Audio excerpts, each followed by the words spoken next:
Let's bring in Nicholas Wealth Management President David Nicholas. David, good morning. Great. Thanks for having me. Let's talk about the unusual way that they're doing the listing. I actually like it. You're pretty much cutting out the investment bankers, the underwriters, if you will, that are going to tell us what the stock is worth. They want the market to tell them what the stock is worth. What do you make of that strategy?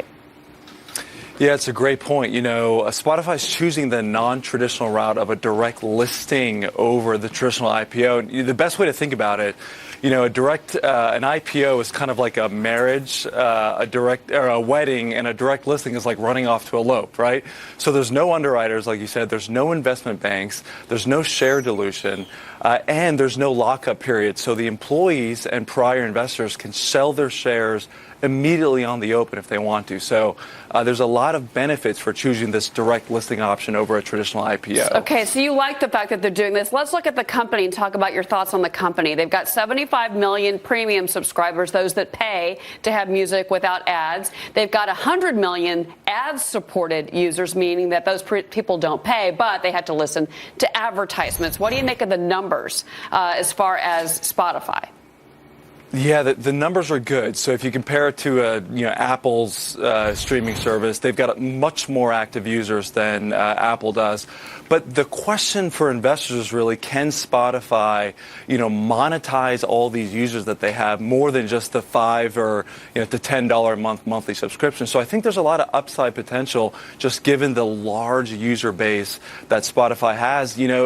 Some analysts have said, look, what Netflix has done, Spotify has the opportunity to look almost like a Netflix with expanding what content they're providing to their subscribers. We should take a look, though, at Pandora, because I think that Pandora, which is their main competitor, and Apple Music, this is kind of the stock story, if you will, especially the pure play of Pandora, because over the last 3 years, the stock's down about 71%. So the street has not been kind to Pandora. Can we make a comparison? Yeah.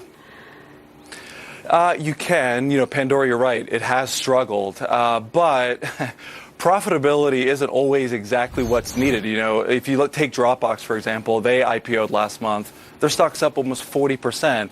So even though if they don't hit profitability right away, I don't think you're going to see Spotify go the route of Pandora. Okay, well, that's good. Well, again, I've seen a number about 24 billion in valuation. But that's going to be the exciting part today. We're going to see what the market dictates for Spotify. David, thank you very much. We appreciate it.